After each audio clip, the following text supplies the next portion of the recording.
देव भगवान की जय। प्यारे कृष्ण कन्हैया लाल की जय। श्री वराह पुराण 5वां अध्याय पुंडरीकाक्ष पार स्तोत्र। राजा वसु के जन्मांतर का प्रसंग तथा उनका भगवान श्री हरि में लय होना। पृथ्वी बोली, भगवान, जब बृहस्पति की बात सुनकर राजा वसु और महाभाग रैव्य का संदेह दूर हो गया, तब उन लोगों ने फिर कौन सा कार्य किया। भगवान वराह कहते हैं, पृथ्वी, राजा वसु ने अपने राज्य का पालन करते हुए पुष्कल दक्षिणा वाले अनेक विशाल यज्ञों का भगवान श्री हरि का यजन किया। यज्ञों द्वारा भगवान श्री हरि का यजन किया। उन्होंने देव देवेश्वर भगवान नारायण को यज्ञादि कर्मों के अनुष्ठान द्वारा तथा सभी प्राणियों में अभेद दर्शन की साधना करके प्रसन्न कर लिया। इस प्रकार बहुत समय बीत जाने पर राजा वसु के मन में राज्य का उपभोग करने की इच्छा निवृत्त हो गई और उनके मन में इस द्वंद्वमय संसार से मुक्त होने की कामना जाग उठी। अतः उन्होंने अपने 100 पुत्रों में सबसे बड़े राजकुमार विवस्वान को राज सिंहासन पर अभिषिक्त कर दिया और स्वयं तपस्या करने के विचार से वन में चले गए। वे सभी तीर्थों में श्रेष्ठ पुष्कर तीर्थ में जा पहुँचे, जहाँ भगवत परायण पुरुषों द्वारा पुंडरीकाक्ष भगवान केशव की सदा उपासना होती रहती है। वहाँ जाकर काश्मीर नरेश राजर्षि वसु ने कठिन तपस्या द्वारा अपने शरीर को सुखाना प्रारंभ कर दिया। उन परम बुद्धिमान राजर्षि का मन शुद्ध स्वरूप भगवान नारायण की आराधना के लिए अत्यंत उत्सुक था। अतः वे परम अनुराग पूर्वक पुंडरीकाक्ष पार नामक स्तोत्र का जप करने में संलग्न हो गए। दीर्घ काल तक उस स्तोत्र का जप करके महाराज वसु पुंडरीकाक्ष भगवान श्री हरि में विलीन हो गए।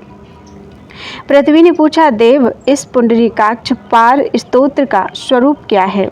परमेश्वर, आप इसे मुझे बताने की कृपा करें। भगवान वराह कहते हैं, पृथ्वी, राजा वसु के द्वारा अनुष्ठित पुंडरीकाक्ष पार स्तोत्र इस प्रकार है। पुंडरीकाक्ष, आपको नमस्कार है। मधुसूदन, आपको नमस्कार है। सर्वलोक महेश्वर, आपको नमस्कार है। तीक्ष्ण सुदर्शन चक्र धारण करने वाले श्री हरि को मेरा बार बार नमस्कार है। महाबाहो, आप विश्वरूप हैं। आप भक्तों को वर देने वाले और सर्वव्यापक हैं। आप असीम तेजो राशि के निधान हैं। विद्या और अविद्या, इन दोनों में आपकी ही सत्ता विलसित होती है। ऐसे आप कमल नयन भगवान श्री हरि को मैं प्रणाम करता हूँ। प्रभु, आप आदिदेव एवं देवताओं के भी देवता हैं। आप वेद वेदांग में पारंगत, समस्त देवताओं में सबसे गहन एवं गंभीर हैं। कमल के समान नेत्र वाले आप श्री हरि को मैं नमस्कार करता हूँ। भगवान, आपके हजारों मस्तक हैं, हजारों नेत्र हैं और अनंत भुजाएं हैं। आप संपूर्ण जगत को व्याप्त करके स्थित हैं। ऐसे आप परम प्रभु की मैं वंदना करता हूँ, जो सबके आश्रय और एकमात्र शरण लेने योग्य हैं, जो व्यापक होने से विष्णु और सर्वत्र जयशील होने से जिष्णु कहे जाते हैं। नीले मेघ के समान जिनकी कांति है, उन चक्रपाणी सनातन देवेश्वर श्री हरि को मैं प्रणाम करता हूँ, जो शुद्ध स्वरूप, सर्वव्यापी, अविनाशी, आकाश के समान सूक्ष्म, सनातन तथा जन्म मरण से रहित है। उन सर्वगत श्री हरि का मैं अभिवादन करता हूँ। अच्युत, आपके अतिरिक्त मुझे कोई भी वस्तु नहीं प्रतीत नहीं हो रही है। यह संपूर्ण चराचर जगत मुझे आपका ही स्वरूप दिखलाई पड़ता है। नमस्ते पुंडरीकाक्ष, नमस्ते मधुसूदन, नमस्ते सर्वलोकेश, नमस्ते तिग्मचक्रिणे, विश्वमूर्ति महाबाहुं, वरदं सर्वतेजसं, नमामि पुंडरीकाक्षं, विद्यात्मकं विभुं, आदिदेवं महादेवं, वेद वेदांगपारगं, गंभीरं सर्वदेवानां, नमस्ते वारिजेक्षणं, सहस्रशीर्षणं देव, सहस्राक्षं महाभुजं, जगत संव्याप्य तिष्ठन्तं नमस्ये परमेश्वरं शरण्यं शरणं देवं विष्णुं जिष्णुं सनातनं नीलमेघप्रतीकाशं नमस्ये चक्रपाणिनं शुद्धं सर्वगतं नित्यं व्योमरूपं सनातनं भावाभावविनिर्मुक्तं नमस्ये सर्वगं हरिं नन्दत किञ्चित् प्रपश्यामि नान्यत् किञ्चित् प्रपश्यामि व्यतिरिक्तं त्वयाच्युत त्वन्मयं च प्रपश्यामि सर्वमेतच्चराचरम्। भगवान बराह कहते हैं, राजा बसु इस प्रकार स्तोत्र पाठ कर ही रहे थे कि एक नीलवर्ण पुरुष मूर्तिमान होकर उनके शरीर के बाहर निकल आया, जो देखने में अत्यंत प्रचंड एवं भयंकर प्रतीत होता था। उसके नेत्र लाल थे। वह हृष्यकाय पुरुष ऐसा प्रतीत होता था मानो कोई जलता हुआ अंगार हो। वह दोनों हाथ जोड़कर बोला, राजन मैं क्या करूं? राजा बसु बोले, अरे तुम कौन हो और तुम्हारा क्या नाम है? तुम कहाँ से आए हो? व्याध, मुझे बताओ, मैं ये सब बातें जानना चाहता हूँ। व्याध ने कहा, राजन प्राचीन काल की बात है। कलयुग के समय तुम दक्षिण दिशा में जनस्थान नामक प्रदेश के राजा थे। वीरवर, एक समय तुम वन्य पशुओं का शिकार करने के लिए जंगल में गए थे। उस समय तुम्हारे पास बहुत से घोड़े थे। यद्यपि तुम्हारा उद्देश्य हिंस्र जंतुओं का वध करना मात्र ही था, किंतु मृग का रूप धारण कर वन में विचरण करने वाले एक मुनि तुम्हारे ना चाहते हुए भी बाणों के शिकार होकर भूमि पर गिर पड़े और गिरते ही चल बसे। तुम्हारे मन में यह सोचकर बड़ा हर्ष हुआ कि एक हिरण मारा गया, किंतु जब तुमने पास जाकर देखा तो मृग रूप धारण करने वाले वे मृतक ब्राह्मण दिखलाई पड़े। यह घटना पृष्ठवर्ण पर्वत पर घटित हुई थी। महाराज, उस समय ब्राह्मण को मृत देखकर तुम्हारी इंद्रियां और मन सबके शब्द क्षुब्ध हो उठे। तुम वहां से घर लौट आए। तुमने यह घटना किसी और को भी बतला दी। राजन, कुछ समय बीत जाने पर सहसा एक रात को ब्रह्म हत्या के भय से तुम आतंकित हो उठे। अतः तुमने विचार किया कि इस ब्रह्म हत्या की शांति के लिए मैं कोई ऐसा प्रयत्न करूं जिसके परिणाम स्वरूप इस पाप से मुक्त हो जाऊं। महाराज, तदनंतर समय आने पर भगवान नारायण का अनवरत चिंतन करते हुए तुमने परम पवित्र द्वादशी पर्यंत व्याप्त शुद्ध एकादशी का उपवास पूर्वक व्रत किया। फिर दूसरे दिन तुमने भगवान नारायण मुझ पर प्रसन्न हो इस संकल्प के साथ विधि पूर्वक गोदान किया। इसके पश्चात किसी दिन उदरशूल की असह्य पीड़ा से तुम्हारे प्राण पखेरु उड़ गए, किंतु द्वादशी व्रत के पुण्य होते हुए भी तुमको मुक्ति प्राप्त ना हो सकी। इसका कारण मैं बताता हूँ, सुनो। तुम्हारी सौभाग्यवती रानी का नाम नारायणी था। मृत्यु के समय जब तुम्हारे प्राण कंठ में आ गए थे, उस समय तुम्हारे मुख से उसके नाम का उच्चारण हुआ।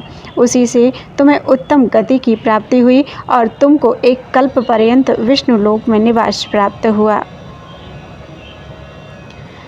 विष्णुलोक में गमन करने के पूर्व मैं तुम्हारे शरीर में स्थित था, अतः ये सब बातें मैं जानता हूँ। मैं उस समय एक भयंकर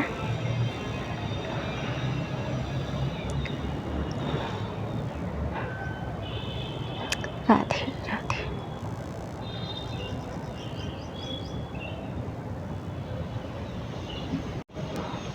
ब्रह्म राक्षस के रूप में था और तुमको अपार कष्ट देना चाहता था।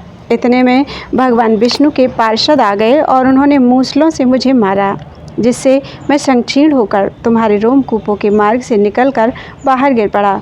महाभाग, इसके पश्चात ब्रह्मा का एक अहोरात्र कल्प की अवधि समाप्त होने पर महाप्रलय हो गया। तदनंतर सृष्टि के आरंभ होने पर इस कल्प में तुम काश्मीर के राजा सुमना के पुत्र रूप में उत्पन्न हुए। इस जन्म में भी मैं तुम्हारे शरीर में रोमकूपों के मार्ग से पुनः प्रविष्ट हो गया। तुमने इस जन्म में भी प्रभु दक्षिणा वाले अनेक यज्ञों का अनुष्ठान किया, किंतु ये सभी यज्ञ जनित पुण्य मुझे तुम्हारे शरीर से बाहर निकालने में असमर्थ रहे, क्योंकि इनमें भगवान विष्णु के नाम का उच्चारण नहीं हुआ था। अब जो तुमने इस पुंडरीकाक्ष पार स्तोत्र का पाठ रूप अनुष्ठान किया है, इसके प्रभाव से तुम्हारे शरीर से मैं रोमकूपों के मार्ग से बाहर आ गया हूँ। राजेंद्र, मैं वही ब्रह्म राक्षस अब व्याध बनकर पुनः प्रकट हुआ हूँ। पुंडरीकाक्ष भगवान नारायण के इस स्तोत्र के सुनने के प्रभाव से पहले जो मेरी पापमयी मूर्ति थी, अब वह समाप्त हो गई। मैं उससे अब मुक्त हो गया। राजन, अब मेरी बुद्धि में धर्म का उदय हो गया है। यह प्रसंग सुनकर महाराज बसु के मन में आश्चर्य की सीमा न रही। फिर तो बड़े आदर के साथ वे उस व्याध से बात करने लगे। राजा बसु ने कहा, व्याध, जैसे तुम्हारी कृपा से आज मुझे अपने पूर्व जन्म की बात याद आ गई है, वैसे ही तुम भी मेरे प्रभाव से अब व्याध न कहलाकर धर्म व्याध के नाम से प्रसिद्ध होगे। जो पुरुष इस पुंडरीकाक्ष पार नामक उत्तम स्तोत्र का श्रवण करेगा, उसे भी पुष्कर क्षेत्र में विधिपूर्वक स्नान करने का फल सुलभ होगा। भगवान बराह कहते हैं, जगद्धात्री पृथ्वी राजा वसु धर्म व्याध से इस प्रकार कहकर एक परम उत्तम विमान पर आरूढ़ हुए और भगवान नारायण के लोक में जाकर उनकी अनंत तेजो राशि में विलीन हो गए। बोलो वृंदावन बिहारी लाल की जय। रैभ्य सनत कुमार संवाद। गया में पिंडदान की महिमा एवं रैभ्य मुनि का ऊर्ध्वलोक में गमन। अध्याय 6। पृथ्वी ने पूछा, भगवान, मुनिवर रैभ्य ने राजा बसु के सिद्धि प्राप्त होने के मुनिवर रैभ्य ने राजा बसु के सिद्धि प्राप्त होने की बात को सुनकर क्या किया? इस विषय में मुझे बड़ा कौतूहल हो रहा है। आप उसे शांत करने की कृपा करें। भगवान बराह ने कहा, पृथ्वी, तपोधन रैभ्य मुनि ने जब राजा बसु के सिद्धि प्राप्त होने की बात सुनी तो वे पवित्र पितृ तीर्थ गया जा पहुँचे। वहां जाकर उन्होंने भक्तिपूर्वक पितरों के लिए पिंड दान किया। इस प्रकार पितरों को तृप्त करके उन्होंने अत्यंत कठिन तपस्या आरंभ कर दी। परम मेधावी रैभ्य के इस प्रकार दुष्कर तप का आचरण करते समय एक महायोगी विमान पर आरूढ़ होकर उनके पास पधारे। उनका शरीर तेज से दीप्यमान था। उन महायोगी का वह परम उज्ज्वल विमान सूर्य के समान उद्भासित हो रहा था। त्रिश्रेणु के समान सूक्ष्म उस विमान पर विराजमान वह तेजोमय पुरुष भी आकार में परमाणु के तुल्य प्रतीत होता था। उस तेजोमय पुरुष ने कहा, सुव्रत, तुम किस प्रयोजन से इतनी कठिन तपस्या कर रहे हो? इतना कहकर वह दिव्य पुरुष बढ़ने लगा और उसने अपने शरीर से पृथ्वी एवं आकाश के मध्य भाग को व्याप्त कर लिया। सूर्य के समान देदीप्यमान उसके विमान ने भी संपूर्ण भूगोल एवं खगोल को एवं साथ ही साथ विष्णु लोक को भी व्याप्त कर लिया। तब रैभ्य ने अत्यंत आश्चर्य युक्त होकर उस योगी से पूछा, योगीश्वर, आप कौन हैं? मुझे बताने की कृपा करें। उस तेजोमय पुरुष ने कहा, रैभ्य, मैं ब्रह्मा जी का मानस पुत्र सनत कुमार हूँ। रुद्र मेरे ज्येष्ठ भ्राता हैं। मेरा जनलोक में निवास है। तपोधन, तुम्हारे पास प्रेम के वशीभूत होकर मैं आया हूँ। वत्स, तुमने ब्रह्मा जी की सृष्टि का विस्तार किया है, तुम धन्य हो। मुनिवर रैभ्य ने पूछा, योगी राज, आपको मेरा नमस्कार है। यह सारा विश्व आपका ही रूप है। आप प्रसन्न हो और मुझ पर दया करें। योगीश्वर, कहिए, मैं आपके लिए क्या करूं? अभी आपने मुझे जो धन्य है कहा, इसका क्या रहस्य है? सनत कुमार जी ने कहा, रैभ्य, तुमने गया तीर्थ में जाकर वेद मंत्रों का उच्चारण करते हुए विधिपूर्वक पिंडदान के द्वारा पितरों को तृप्त किया है। श्राद्ध कर्म के अंगभूत व्रत, जप एवं हवन की भी विधि तुम्हारे द्वारा संपन्न हुई है। अतएव तुम ब्राह्मणों में श्रेष्ठ तथा धन्यवाद के पात्र हो। इस विषय में एक आख्यान है, वह मुझसे सुनो। विशाल नाम से विख्यात एक राजा हो चुके हैं। उनके नगर का नाम भी विशाल ही था। वे राजा ने संतान थे। इससे शत्रुओं को पराजित करने वाले उन परम धैर्यशाली राजा विशाल के मन में पुत्र प्राप्ति की इच्छा हुई। अतः उन्होंने श्रेष्ठ ब्राह्मणों को बुलाकर उनसे पुत्र प्राप्ति का उपाय पूछा। उन उदारचेता ब्राह्मणों ने कहा, राजन, तुम पुत्र प्राप्ति के निमित्त गया में जाकर पुष्कल अन्नदान करके पितरों को तृप्त करो। ऐसा करने से तुम्हें अवश्य ही पुत्र प्राप्त होगा। वह महान दानी एवं संपूर्ण भूमंडल पर शासन करने वाला होगा।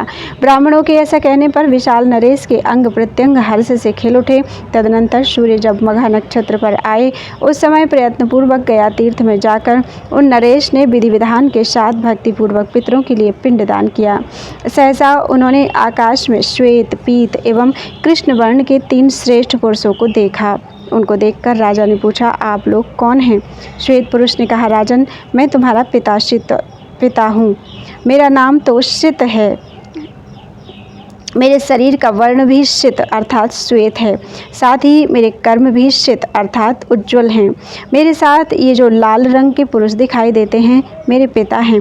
इन्होंने बड़े निष्ठुर कर्म किए हैं। ये ब्रह्म हत्यारे और पापाचारी रहे हैं। और इनके बाद ये जो तीसरे सज्जन हैं, ये तुम्हारे प्रपितामह हैं।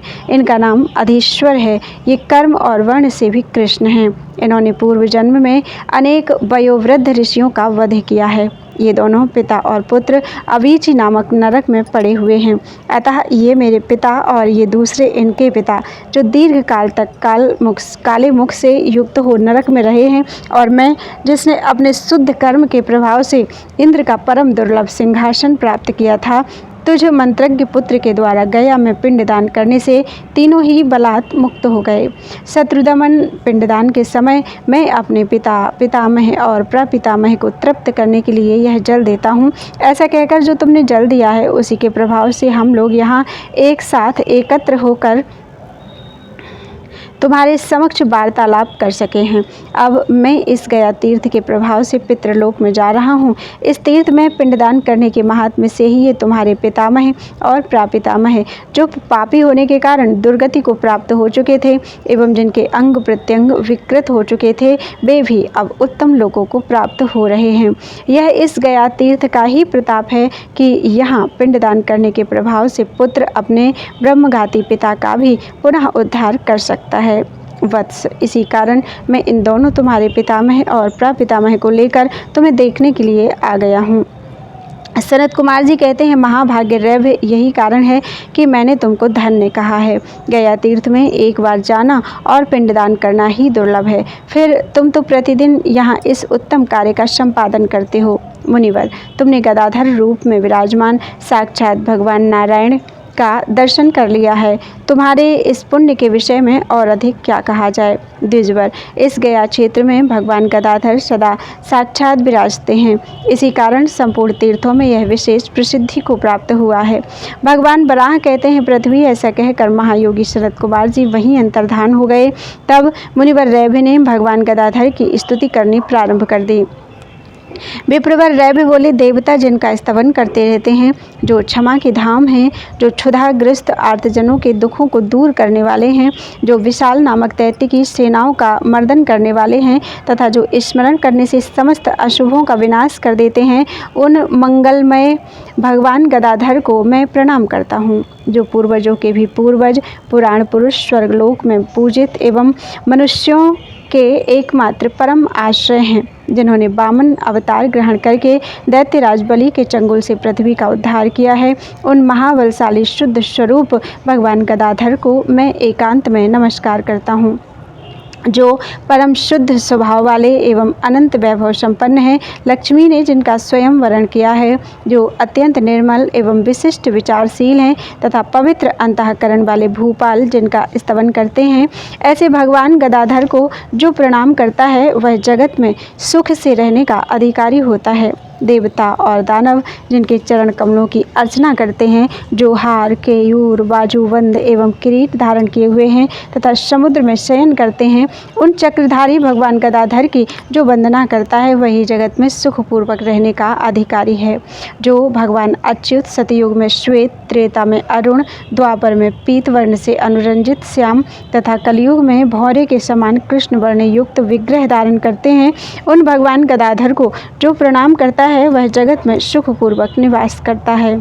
जिनसे सृष्टि के बीज रूप चतुर्मुख ब्रह्मा का प्राकट्य हुआ है, तथा जो नारायण विष्णु रूप धारण करके जगत का पालन और रुद्र रूप से संहार करते हैं, जो इस प्रकार जो ब्रह्मा, विष्णु तथा महेश इन 3 मूर्तियों में विलसित होते हैं, उन भगवान गदाधर की जय हो। सत्व, रज और तम, इन 3 गुणों का संयोग ही विश्व की सृष्टि में कारण बतलाया जाता है। किंतु इस प्रकार जो एक होकर भी इन 3 गुणों के रूप में अभिव्यक्त होते हैं, वे भगवान गदाधर धर्म एवं मोक्ष की कामना से अधीर हुए मुझको धैर्य प्रदान करने की कृपा करें। जिस दयामय प्रभु ने दुख रूपी जल जंतुओं एवं मृत्यु रूप ग्राह के भयंकर आक्रमणों से संसार सागर में थपेड़े खाकर डूबते हुए मुझ दीनहीन प्राणी का विशाल जलपोत बनकर उद्धार कर दिया, उन भगवान गदाधर को मैं प्रणाम करता हूँ, जो स्वयं महाकाश में घटाकाश की व्याप्ति की भांति अपने द्वारा अपने में ही 3 मूर्तियों में अभिव्यक्त होते हैं तथा अपनी माया शक्ति का आश्रय लेकर इस ब्रह्मांड की सृष्टि करते हैं एवं उसी में कमलासन ब्रह्मा के रूप में प्रकटित होकर तेजस और आदि तत्वों का प्रादुर्भाव करते हैं। उन जगदाधार भगवान गदाधर को मैं प्रणाम करता हूँ, जो मत्स्य, कच्छप आदि अवतार ग्रहण करके देवताओं की रक्षा करते हैं, जिनकी जगत में वृषा कपि के नाम से प्रसिद्धि है। वे यज्ञ वराह रूपी भगवान गदाधर मुझे सद्गति प्रदान करें।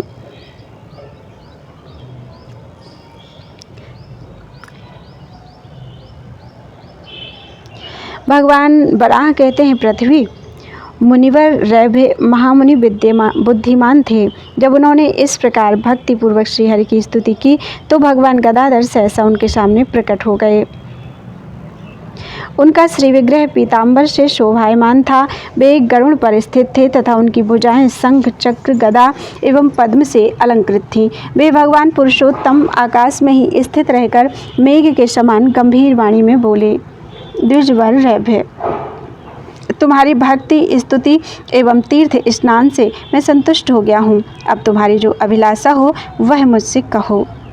रैभ्य ने कहा, देवेश्वर, अब मुझे उस लोक में निवास प्रदान कीजिए जहाँ सनक, सनंदन आदि मुनिजन रहते हैं। भगवान, आपकी कृपा से मैं उसी लोक में जाना चाहता हूँ।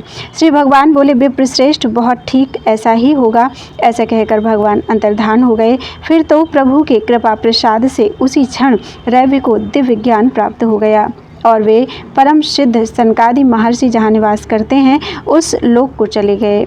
भगवान श्रीहरि का यह गदाधर स्तोत्र रैभ्य मुनि के मुख से उच्चारित हुआ है। जो मनुष्य गया तीर्थ में जाकर इसका पाठ करेगा उसे पिंडदान से बढ़कर फल की प्राप्ति होगी।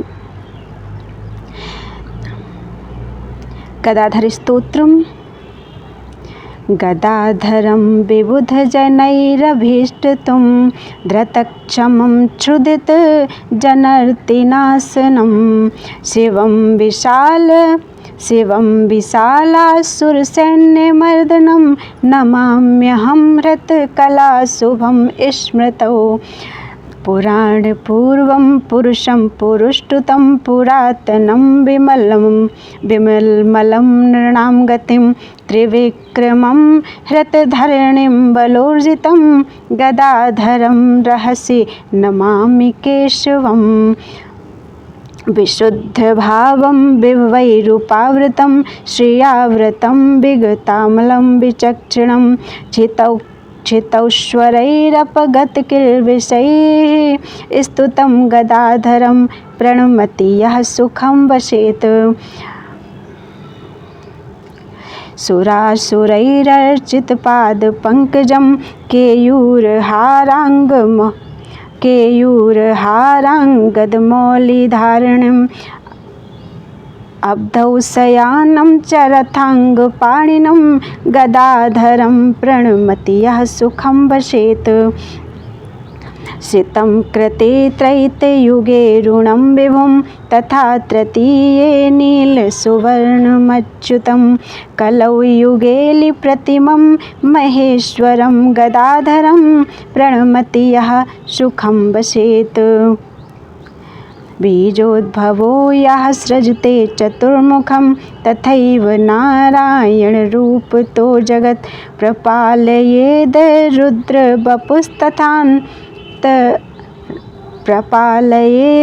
रुद्रवपुस्तथान्त कृद्गदाधरो जयतु षड्दर्धमूर्तिमान्